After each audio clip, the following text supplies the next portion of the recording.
Okay, so at this point, we've talked about risk management frameworks, we've talked about threats and vulnerabilities and threat actors. What do we do about it?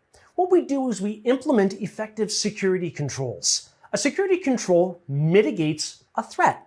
For example, if you want to mitigate the threat of a malware infection, you make sure that you run a malware scanner that's kept up to date. That would be the security control. So security controls, because there are many examples of them, are implemented differently depending on if you're applying a security control at the network level, maybe an intrusion detection configuration, or you're allowing traffic in through the firewall. That's going to be implemented differently than how you might implement security controls on an individual user station or on a web application server. So there are many different categories. Then think about applying security controls at the network infrastructure device level, configuring switches in a secure manner, or network routers, or firewall appliances. All of these devices can be configured in such a way that we are applying a security control to mitigate some kind of a threat. Now, there are some categories of security controls you're going to need to be aware of, one of which is managerial or administrative. So think about this as being what should be done, such as performing employee background checks on new hires. There's operational as a category. How often should we do it? Such as having a periodic review of security policies in the organization, because what was once effective in mitigating threats may no longer be. So periodic reviews is very important. Then there are technical types of security controls. So how will we actually solve the problem of this risk? What we could do is we could deploy things like firewall configurations, as we've suggested, malware scanners up to date, and so on. Continuing with security control types, we have physical controls, such as our access control vestibule or our man trap. That's where our second inner door in a facility only opens when the outer door closes and locks to prevent tailgating, people from sneaking in behind you. There are detective types of security controls to detect that a security incident is occurring or has occurred, such as through log files or closed-circuit television logs. Then there are corrective type of security controls to correct a negative incident, such as patching known vulnerabilities on a host or within an application to mitigate the threat of those vulnerabilities being exploited. A deterrent type of control could also include things like a device logon banner. So if you're signing in over the network to manage a network switch, it might have been configured to display a logon banner stating that you're only allowed to connect to that device if you're authorized to do so, and only for specific purposes. There are compensating controls. Compensating controls are interesting. These are the types of controls where they're the second pick. The desired control is perhaps too expensive or too complicated or would take too long to implement. And so you use something else that's still effective, hence compensating control. An example would be the use of IoT devices. Internet of Things or IoT devices can do many different things. It can be used to turn on the environmental controls in the facility, and you can access those remotely. The problem with some IoT devices is they're inherently not secure, and sometimes there's not even any patches to apply or ways to configure them in a secure manner. What do? Network isolation. By placing devices you can't fully configure to your liking for security and placing them on their own network segment, if they're compromised, they can only talk to so many devices on that network. You don't want those placed on a production network. Now, this is a great time for us to look at the Shodan.io website. This is a website that allows you to search for vulnerable devices on the internet. Now, you have to be careful. Just because you see a vulnerable device that's available on a public website like Shodan.io does not give you the license to try to exploit or sign in without permission of the owner. So for example, I'm going to search Shodan for the word gasoline.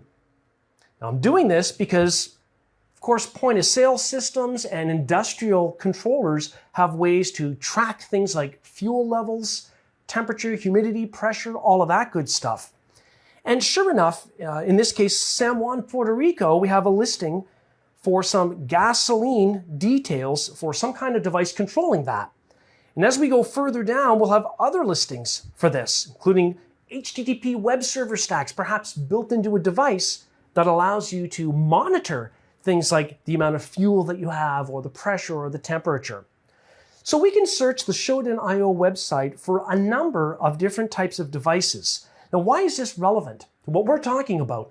We're talking about security controls. This is the lack thereof. If something shows up on Shodan as being vulnerable, it's because the proper security controls were not put in place. Now, when it comes to cloud computing, we've got a number of documents, best practices, guidelines related to how to apply security controls in the cloud.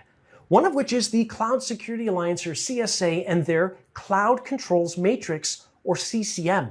This is a free download that comes in spreadsheet format, Microsoft Excel spreadsheet format. Let's take a look at the Cloud Controls Matrix to see how that applies to security controls in the cloud. So I've opened up the Cloud Controls Matrix, and as I peruse this file, I've got a number of requirements that are categorized in the leftmost column, such as governance and risk management.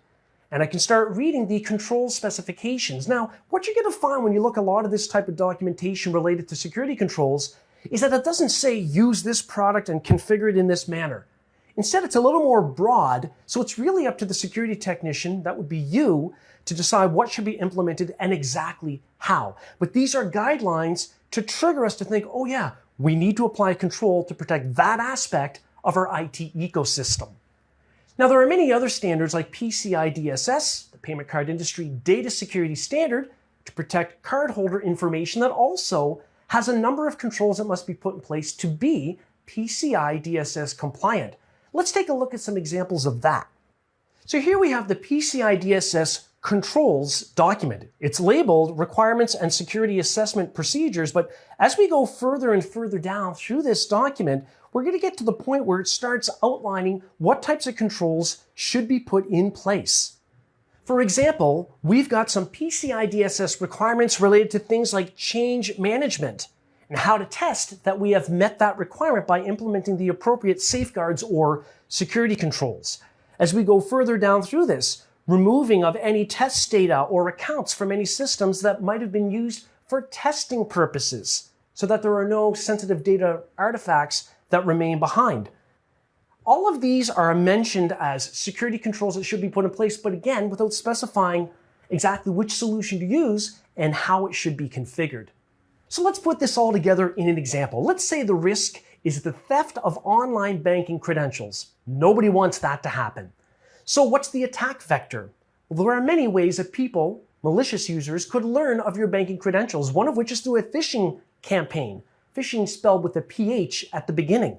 This means trickery or deception, tricking people to click on a link in a fraudulent email message, or tricking people to open a file that's got embedded malware, where it could then maybe redirect a user to a fake site that looks like a banking site, but really it's controlled by the malicious user, and they're going to steal your credentials. Easy to do, happens all the time, unfortunately. What can we do about it? So what security control or controls might we put in place to mitigate that from happening, or mitigate the impact at least? Well, user security awareness is number one. People must be made aware of these types of scams and threats and how easy it is for this to be disseminated to unauthorized parties. The next thing to think about are specific controls like antivirus software that might detect that a user is opening an infected file, or even things like spam filters to make sure that that type of mail doesn't get in.